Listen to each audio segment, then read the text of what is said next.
नमस्कार, पारस न्यूज में आपका स्वागत है।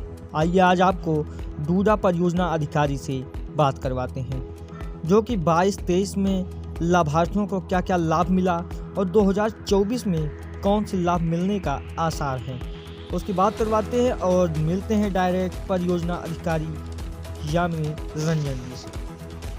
नमस्कार सर, पारस न्यूज में आपका स्वागत है। Thank you. सर, आप अपना एक छोटा सा परिचय देंगे। मैं यामिनी रंजन, परियोजना अधिकारी डूडा, अयोध्या।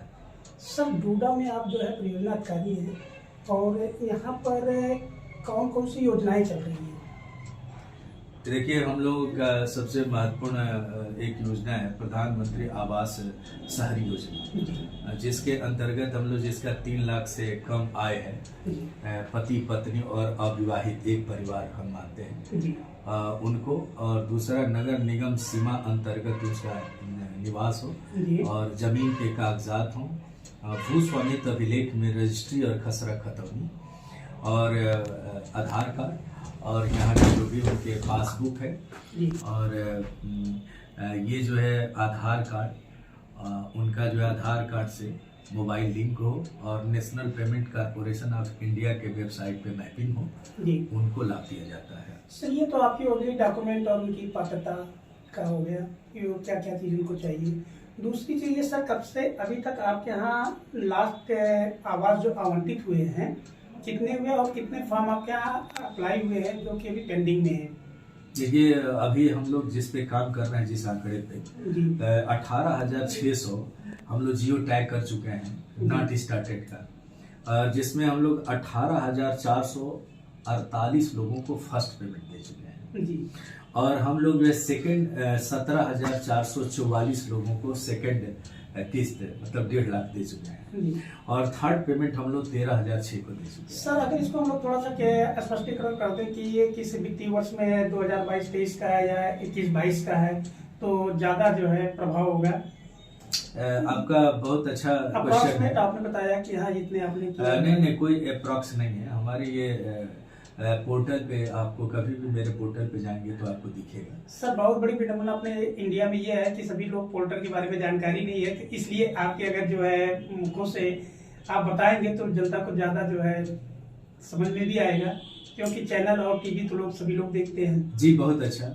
और आपके माध्यम से मैं ऐसे लाभार्थियों को अवगत कराना चाहता हूँ कि सबसे पहले जो सैंक्शन हो जाता है, जो डीपीआर सैंक्शन हो जाता है और भारत सरकार, उत्तर प्रदेश सरकार से, तो जैसे ही हम लोगों के पास आता है उसी पे हम लोग काम करते हैं। तो जो आंकड़े पहले आपको मैंने बताया वो ऑलरेडी हमारे सैंक्शन है और उसी पे हम लोग काम कर रहे हैं। और ये जो है उसी को अभी जो है फिलहाल प्रथम वरीयता ये दी जा रही है कि जिस लाभार्थी को पहला किस्त दे दिया गया है उसके जल्दी से जल्दी छत मिल जाए और उसका आवास कंप्लीट हो जाए।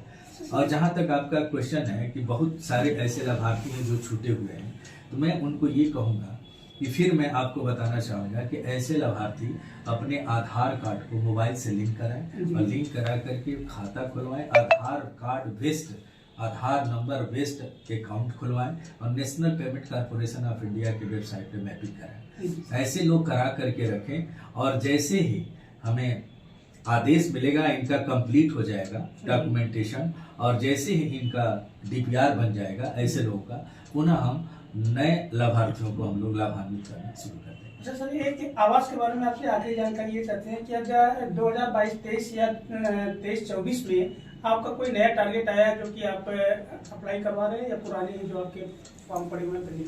अभी कोई टारगेट अभी इस नए फाइनेंशियल ईयर में भी नहीं आया है और अभी हम लोगों का सिर्फ एक ही चीज था, आदेश जो आया था कि जो नए नगर पंचायत और या एक्सटेंशन यूएलबी हुआ है उस पे लाभार्थियों को लाभान्वित करना था।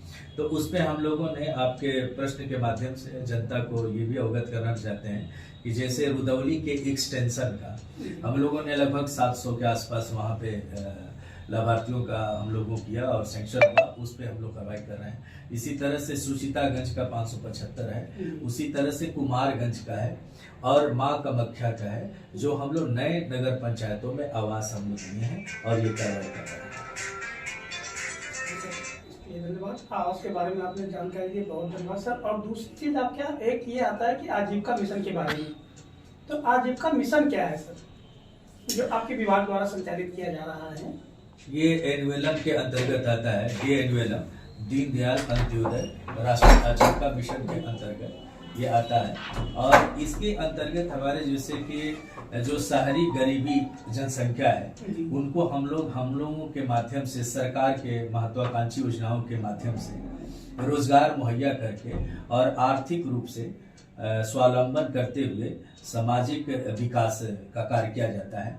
जैसे आपको बताना चाहूँगा, जैसे हमारे यहाँ जैसे टारगेट मिलता रहता है लक्ष्य के इतने लोगों को आप जो है स्वयं सेवी सहायता सेल्फ हेल्प ग्रुप बनाए, और उसी सेल्फ हेल्प ग्रुप का बैंक लिंकेज करके जिस छोटे मोटे अगर वो व्यवसाय करते हैं तो 2 लाख से 5 लाख तक हम लोग बैंक लिंकेज कराते हैं, जो कि बहुत ही कम इंटरेस्ट पे उनको लोन मुहैया करा जाता है। और शीश जो इंटरेस्ट होता है जैसे कि 4.समथिंग% आता है उनका, 4.25 है ऐसे कुछ आता है 4%, तो 4% के ब्याज पे बैंक लिंकेज करा जाता है, और ये जो है वो सेल्फ हेल्प ग्रुप दे करके अपना जो है आर्थिक और सामाजिक विकास करता है। तो इसका सब कोई मिनिमम और हाईएस्ट आपका अमाउंट होता होगा, कितने अमाउंट आप देते हैं सेल्फ हेल्प ग्रुप में? हम लोग जैसे बैंक के थ्रू दिलवाते हैं, हम लोग को जैसे हम लोग देते नहीं है। कोई एक लिमिट होगा सर ना कि आप इतना बैंक? हाँ जी लिमिट है। जैसे हमारे जैसे 2-3 प्रोग्राम है, सेल्फ हेल्प ग्रुप है और SEP है, सेल्फ एम्प्लॉयमेंट प्रोग्राम इंडिविजुअल, और एक जो है ग्रुप भी है। इसके तहत से 2 से 5 लाख रुपए तक का ये जो है लोन दिया जाता है, और हमारे थ्रू देने से, डूडा के थ्रू देने से उनका 7% ब्याज के ऊपर का ब्याज जो है डूडा वहन करता है सब्सिडी। हाँ यही बहुत बड़ी अच्छी चीज हाँ, सर ये। हाँ दूसरा चीज है जो सबसे महत्वपूर्ण है, सबसे महत्वपूर्ण ये है कि प्रधानमंत्री जो स्वनिधि योजना है, PM स्वनिधि, इसके तहत